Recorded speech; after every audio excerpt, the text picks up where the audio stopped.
Hello, good afternoon to all guys, to all my friends, to all my dear upcoming friends, all my followers. Thank you everyone. God bless everyone. Stay safe and healthy. Plus, exercise po. So, ganyan po ang ating gawin. So, ngayon, ating talakayan ay makinig tayo sa what we call balita, dokumento, balitang impeachment tungkol po ito sa ating VP Sara Duterte po. So, makinig po tayo sa ating spokesperson na si uh, kay dating Pangulo Duterte na si Atty. Panelo po regarding po sa witness ng what they call land bank po sa branch po sa Boulevard ng Lambang. So, makinig po tayo sa regarding ito sa what we call Telebalita Diaryo po dokumento. So, ito na po, si Atty. Panelo po. Yung mga itinatanong doon sa mga witnesses, ano pong komento niyo dito? Unang-una, yung dalawang testigong inilatag to, hindi dapat yun tinawag.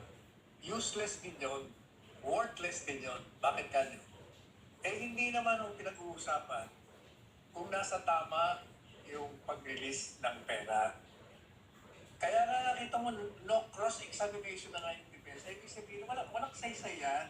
Hindi yan ang pinag-uusapan. Ang pinag-uusapan, yung bang pera, confidential funds, ginastos mo ng tama, ng naayos sa batas. Hindi yung pagkuha kasi yung pera, merong pera, may budget talaga yan. Talagang i-withdraw yan para gamitin. Hindi naman pinag-uusapan yung withdrawal eh. Walang nagki-question doon eh. So anong saysay nito? Kaya alam nyo kahapon, yamot na yamot ako makinig. Itong mga senador, walang galang na sa inyo. Hindi ko maintindihan. Binigyan na nga kayo ng signal ng no cross-exam. Ibig sabihin, wala yun. Hindi sila interesado na ron. Kasi hindi naman nga yun ang issue.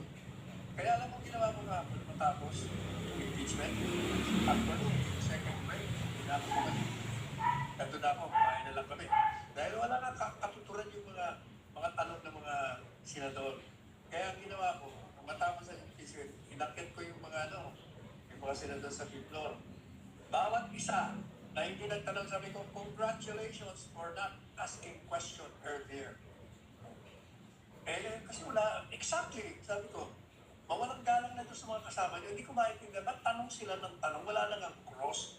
Hindi naman pinag-uusapan kung tama ka, sinabi na nga ng testigo yung walang irregularidad sa pagkuha. Kung ano nung tinatanong nila, parang siya siguro ka ba na ito? May pay nga eh. Pay, doon mo ibibigay. Pangalan, may ID, merong prior notice na we-withdraw kami dyan, pa-encash kami dyan. Hindi ko maintindihan. Parang ang dating tuloy parang gusto nila siguro makita sa television na kayo nagpa-participate. Kaya pinagkapulihan pa yan, sila Robin Padilla, hindi nagtanong, si Mark Villar, si Camille Villar, si Bongo, hindi nagtanong, si Lito Lapid, hindi nagtanong, hindi ko na maalala. Basta marami nagtatanong sa kanila, basta yung maalala kong hindi nagtanong.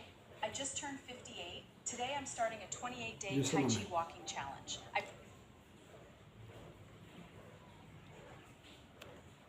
Itong mga prosecution kasi, nakikita po ninyo, talagang wala silang kausa, walang cause, walang legal basis.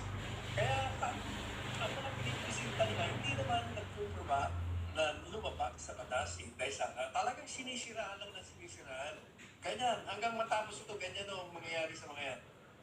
Paulit-ulit lang, itong presiding officer, sinasadyang pamali-mali o talagang hindi marunong o kinakampihan ang mga taga-usig. Talagang wala. Useless. Kumakailang beses na sinaway ng Senate Impeachment Court si House Prosecutor Leila de Lima habang inilalahat ang kanyang opening statement sa nagpapatuloy ng impeachment trial laban kay Vice President Sara Duterte. So tingin niyo po nag-improve po ba si Presiding Officer Senator Chis Escudero? Dalawa yan. Alam mo yan si Escudero. Talagang, kumbaga, gusto ko sabihin pulpul Hindi natututo tinamaan ng magaling yung tao ito. Hindi ko maintindihan to. Marunong naman. UP graduate naman. Hindi ko maintindihan. Sa umpisa pa lang, dapat ay pinigil niya. Bakit ka dyan? Number one, kung ikaw yung presiding officer, dahil meron ng mga dating pangyayari na nilalapag nila yung rules na sa pamamagitan ng distrito magpapaya, dapat yun, nung tumayo kasi, di ba, yung si Lorna Capuyo, yung isang abogada, isa pa yun, na hindi naman pala nag-present nung testigo, nag-opening statement na agad, nag-publicidad na, nag-kampanya na, laban kay Inday Sara. Ilang beses na nangyari yan. Eto na naman, dapat kasi, yung presiding officer makinig ka, matuto ka, mas matanda ako sa'yo, kinig ka. Dapat yun, nag-uumpisa pa lang, tumayo pa lang si Dilima Rosa, sabi mo na, teka muna, are you going to present a witness or not? Kasi kung you're not going to present, wala kang karapatan magsalita dyan, mag-manifest. Oh, eh yun pala talaga namang hindi. Itong mga abogado dyan sa prosecution, palibasa, wala silang mga testigong matino, walang mahalagang testigo, kaya ang ginagawa nila, sila mismo nangangampanya, pinalalabas sila, kunyari, eto, may pattern ng ganyan, ganito, madaling sabi, at ang may kasalanan talaga dyan, itong si Escudero. He is unfit to be a presiding officer by the way he has conducted it. Talagang magulo siya, hindi siya marunong. Nasabihan pang abogado, buti pa si Gatchalian na lang ilagay ito eh. Mas nakakaintindi pa siguro ito eh. Paulit-ulit na lang yan, palagi na lang ganyan ang nangyayari. Papabayaan niya magsalita. Ino-object ka na nga. Dapat nga, hindi pa lang object ka. Kung ako yun, wala na, hindi ka pa pwede magsalita rito. Kung hindi ka mag-present, mag-present ka ng testigo mo, sabihin mo lang yung purpose, ako, i-present mo na. Hindi yan ang ginagawa niya, pinapabayaan niya. Oh, either napakahina niya or bias siya, inaaya niya makakampanya ang mga taga-usig laban kay Inday Sara. Dalawa lang yan. Ito naman mga prosecution, ang hihiling magpapapel. Kahit na hindi naman sila maghahawak ng mga direct examination, abay talagang nagpipresinta. Palibasa, kapag pinili yung presiding officer, nagpili ng pila. Kaya useless talaga. Palibasa kasi walang sapol, wala namang kausa, walang basihan, walang pataya. Kaya, yan ang nangyayari.